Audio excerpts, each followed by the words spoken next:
It's almost surreal to think about Netflix today, isn't it? I Me mean, too. 183 million subscribers around the world, winning Oscars, constantly talked about as, a top Silicon Valley place to work. Yeah, a giant. But picture this. 20 years back, they were just a DVD by mail service. Seems like ancient history now. Wild, right? Yeah. And there's that almost legendary story, Reed Hastings pitching Blockbuster. Oh yeah, Blockbuster. They were massive then. Uh, $6 billion company, 9,000 stores. exactly. And Hastings goes to them, offers Netflix for, what, $50 million to run their online stuff. And Blockbuster apparently just wasn't interested, said no. Blew him off. Fast forward a bit, and Blockbuster's, well, gone. History. Netflix is. Netflix. An incredible story. And when you really dig into it, the fascinating part isn't just like the obvious tech shift, discs to streaming. Right. Other companies could have seen that coming, theoretically. Plenty could have. The real puzzle we want to explore in this deep dive is how Netflix, starting relatively small, managed to adapt so incredibly well. Not just survive, but really thrive through these huge industry changes. While a giant like Blockbuster just completely fumbled it and failed. Totally failed. And the answer seems to lie somewhere less obvious, maybe. In their company culture. Exactly. That seems to be the core of it. We're going to look at that famous 127 slide culture deck. The one Sheryl Sandberg called like a key Silicon Valley document. That's the one. Our goal here is to really unpack the main parts of that culture and understand how it actually drove Netflix's agility, their success. Okay, so what are the big pillars of this culture? Well, if you zoom out, you can kind of see three key things that work together. First, attracting and keeping what they call high talent density, basically tons of top performers. Okay. Second, building a culture of radical candor, really direct feedback. Radical candor, got it. And third, deliberately removing controls, rules, procedures, that sort of thing. So less bureaucracy. Way less. But it's super important to get the freedom employees have there isn't just automatic. It really relies on those first two things, the talent and the candor. Right, they're foundational. And you can see the results, can't you? When you look at the big shifts Netflix navigated. Absolutely. Think about it. DVD delivery to streaming. That's massive. It's huge. Then from just licensing movies and shows to producing their own original content, another huge leap. Yeah, becoming a studio, essentially. And this culture seems to be what enabled them to not just make those jumps, but actually win because of them. Okay, so let's dive into that first piece then. High talent density. Where did that idea even come from at Netflix? Well, interestingly, it kind of came out of a really tough time. The dot-com bubble burst back in 2001. Right. That hit a lot of tech companies hard. Netflix was definitely impacted. They had to make a really painful decision, lay off about a third of their staff. Ouch. You'd think that would just kill morale, productivity, everything. That's the intuitive reaction, right? It sounds like a recipe for disaster, or at least a serious downturn. Yeah. But here's the kicker. Their performance actually improved. Seriously, after laying off a third of the people. Yeah. It was apparently a massive aha moment for Hastings and the leadership. Mm-hmm. They realized that when you had a higher concentration of really, really good people. The top performers who remained. Exactly. They saw this surge in creativity, more passion, more engagement, and they were actually getting better results, even with a smaller team. Huh. That kind of makes sense when you think about it. Like, A players want to work with other A players. Precisely. It raises the bar for everyone. It can actually be more fun, more stimulating. You get this sort of upward spiral of performance. He pushes everyone to be better. Exactly.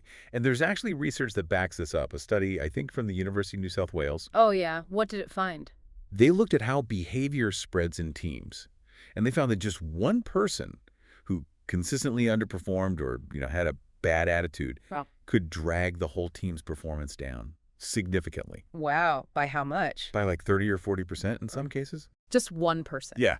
So the flip side of that coin, logically, is that a high concentration of top performers probably has a huge positive effect. Okay, so you realize having this super talented team is critical, but how do you actually build that and keep it? It can't be easy attracting and holding on to these rock stars, as they call them. Well, Netflix's approach is pretty straightforward, maybe even blunt. They believe you pay them like rock stars. So top of the market salaries. Top of the market, absolutely. They often bring up that Bill Gates quote. Bet software engineers. Yeah, that the best software engineers aren't just a bit better than average. They can be like 100 times more valuable. 100 times. Wow. So if you think about it that way, it actually starts to make financial sense. Invest heavily in one truly exceptional person instead of hiring, say, 3 or 4 average ones. The return on investment is potentially massive. You get more bang for your buck, In essentially. terms of human capital, yeah, Yeah. way more. Okay, so you've got this amazing high-density talent team, paid really well, but even geniuses need to talk to each other effectively, right? Absolutely. Which brings us neatly to that second pillar, radical candor. Right. Tell us about Erin Meyer's first encounter with this. It sounds like she got thrown in the deep end. It was definitely memorable for her. She's doing her first consulting project with Netflix, giving a keynote talk to about 400 managers. Okay. About halfway through, she has them break into smaller groups for discussion. And during one of those breaks, a Netflix manager comes up to her. And gives her feedback mid-session. Right there, pretty openly. The manager pointed out that the way Erin was fielding questions from some of the international managers was actually sort of unintentionally undermining her own message about cultural diversity. Whoa, that's direct, in front of people, Yep. Most places you might get that in an email later or maybe a quiet word afterwards. if at all. If at all, exactly. But in Netflix, that kind of directness, that candor, it's woven into the culture. The idea is, look, it might feel a bit awkward sometimes. I'll bet. But ultimately, it helps everyone learn faster, make better decisions, and just improve, both individually and for the company. And did Erin Meyer see it that way? She did. She said she realized the feedback was valid. She hadn't considered how her approach might land differently across cultures. And she actually adjusted how she handled the Q&A for the rest of the session. So it worked. The feedback helped. It did. And this radical candor thing, it's not just top-down, right? It's not just managers giving feedback. No. Not at all. It's very much encouraged, maybe even more encouraged, to flow upwards from employees to their bosses. So you're expected to challenge your boss in a meeting. It's considered normal, even necessary. If you disagree, you should speak up. And giving feedback on behavior like, hey, you seemed a bit defensive in that email, that's expected too. What happens if you don't speak up? If you disagree but stay silent? That's actually seen negatively, almost like being disloyal, because you're holding back something that could help the team or the company avoid a mistake. That is worlds away from the typical corporate culture, the annual review cycle. Oh, completely. Netflix is all about continuous feedback, not waiting for a formal review once a year. And emphasizing upward feedback, it makes sense, right? Mistakes made higher-ups can have a much bigger blast radius. True. Bigger consequences. But it's not just about being blunt for the sake of it. There are guidelines, yeah. right? Rules for making this candor actually work. Okay, yeah. Because it could easily just become mean Yeah. or unhelpful criticism. Exactly. So there are basically 4 key rules or tenets. First, the feedback has to be genuinely intended to help the other person, aim to assist. Motive matters. Absolutely. Second, the feedback needs to be actionable. Give them something concrete they can actually do something about, not just vague complaints. Makes sense. What else? Third, when you receive feedback, even if it stings a bit, the expectation is you appreciate the fact that the other person had the courage to give it. You say thanks. Acknowledge the effort. Right. And finally, number 4, the person receiving the feedback still gets to decide what to do with it. You have to consider it thoughtfully, but you ultimately choose whether to accept it and act on it. So you own the decision. Erin Meyer deciding to change her approach is a good example of that last part. Perfect example. She heard it, she appreciated it, she thought about it, and she decided to act on it. Okay, so we have high talent density and we have radical candor. People are brilliant and they talk honestly. What's the third ingredient in this Netflix culture recipe? That brings us to deliberately removing controls, summed up in their phrase, freedom and responsibility. Freedom and responsibility. The core idea is, if you've got exceptionally talented people and they communicate openly and honestly, then maybe, just maybe, you don't need all the traditional rules and processes. The bureaucracy that slows things down. Exactly. Those things can stifle innovation, slow down decisions. So Netflix started questioning them. Can you give an example? How did they actually remove controls? A classic early example is the vacation policy, or rather, the lack of one. Right, they don't track vacation days. Not anymore. Back around 2003, an employee pointed out something pretty illogical. He said, look, you guys don't track the hours we work, or even which days we work. True, especially for salaried employees. So why are we meticulously tracking vacation days? It seemed inconsistent and like unnecessary paperwork. Good point. Reed Hastings thought so too. So they just got rid of the formal policy.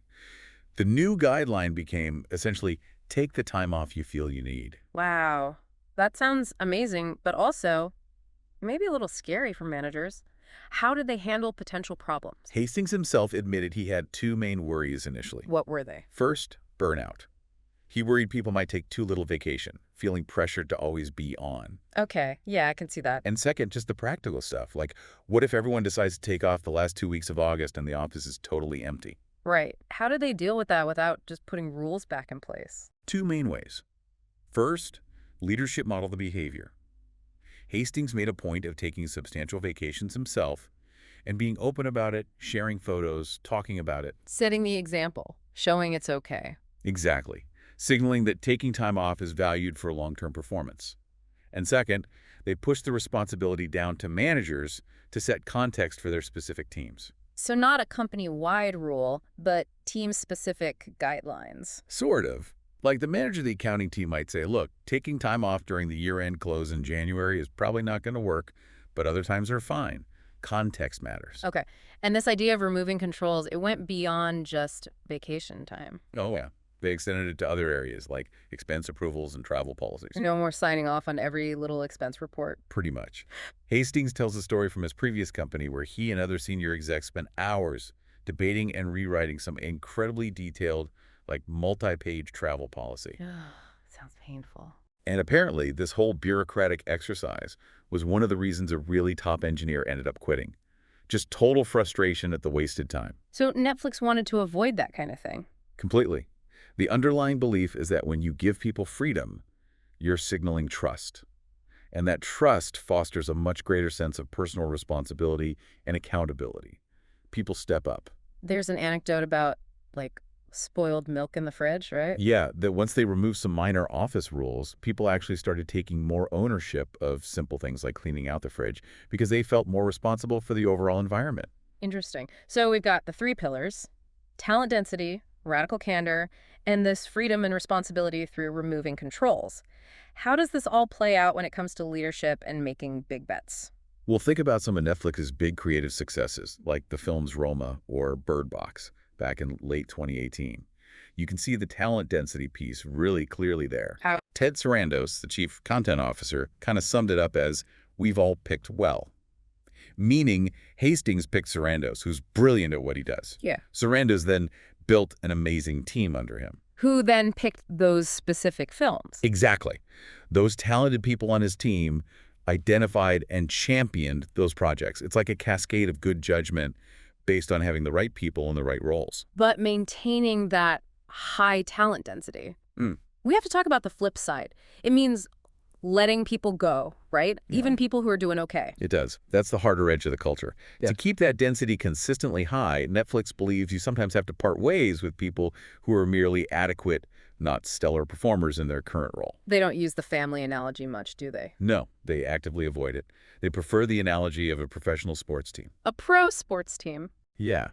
The idea is everyone on the team needs to be performing at their absolute best in their position. And sometimes team needs change, or someone else becomes a better fit for that role. It's about having the best player for each position at that specific time. Jobs aren't seen as permanent for life. Okay, but that can sound pretty harsh, like perform or you're out. How do they manage the human side of that? Does it create a cutthroat environment? They definitely acknowledge it's tough. That's partly why they offer really generous severance packages. To soften the blow? Exactly. It provides a significant safety net, like maybe 4 months pay for an individual contributor, sometimes up to 9 months for a VP. Yeah. It gives people a cushion while they find their next thing. And what about internal competition? If everyone's a star, doesn't that get intense? They try to manage that constructively. For example, there aren't usually fixed quotas for promotions or rankings. It's not like only one person can get the top rating. Success is seen more collectively. So the team can win together. Right. And the constant feedback culture is meant to help people understand where they stand and how they can improve, rather than creating surprises. Okay, so let's talk about decision-making then. With this freedom and responsibility, how do big decisions actually get made? Does everything still have to go up to Hastings or Sarandos? Not necessarily. It fosters a much more distributed approach. There's a great story about Adam Del Deo. He runs original documentary programming. Okay. He was at the Sundance Film Festival in 2017, saw the documentary Icarus. The one about the Russian doping scandal? That's the one. He thought it was incredible, huge potential for Netflix. But acquiring it was going to cost a lot for a documentary back then, like a record $4.6 million. Wow, yeah, that's a big number for a doc. Normally, that would need layers of approval, right? Budget committees, endless meetings. You'd think so. Mm. But Del Deo went to Ted Sarandos. And Sarandos didn't just say yes or no. What did he do? He basically put it back on Del Deo. He set the context. He said something like, look, Adam, you're the doc expert here. I'm not. We hired you for your judgment in this space. So is this the one? Is this going to be a massive hit for us? So he empowered Del Deo to make the multi-million-dollar call. Essentially, yes. It's leadership by setting context, not by controlling every decision, instead of micromanaging or second-guessing the expert. He trusted his judgment. He trusted his judgment, but also made sure Del Deo understood the strategic context and the stakes. This approach only really works, though. If you have that foundation. Exactly. It requires that pre-existing high talent density and the culture of trust that comes with it. You can't just grant that level of freedom without the right people and environment. And how did the Icarus bet turn out? It paid off spectacularly. Del Deo was right. Netflix bought it. And it won the Oscar, didn't it? It did. Best documentary feature in 2018. A huge win, validating Del Deo's call and Sarandos' trust-based leadership style. So bringing this all together as we wrap up this deep dive, it really seems like Netflix's incredible rise wasn't just luck or timing. Definitely not just luck. It was deeply connected to this very deliberate, maybe sometimes controversial, but ultimately effective company culture they built. That seems right. Those core pillars we talked about, maximizing talent density, really pushing for radical candor, and leading with context by stripping away unnecessary controls. They created this environment of freedom and responsibility. Exactly. And that environment seems to be what empowers their people to make bold, creative decisions, perform at their peak, and keep adapting in a crazy, fast-changing world. It allowed them to navigate those huge shifts we mentioned earlier. Which brings us to a final thought for you, our listener. Thinking about these Netflix principles, the focus on top talent, the intense honesty, the removal of rules. Where in your own work or maybe your team could applying even one of these ideas make a difference? Yeah, could more candor unlock something? Could raising the talent bar, even slightly? Or could removing just one bureaucratic hurdle lead to maybe some surprising improvements in agility or innovation? It's interesting to think how these no rules, as they sometimes call it, actually create a pretty powerful framework for success, something to mull over.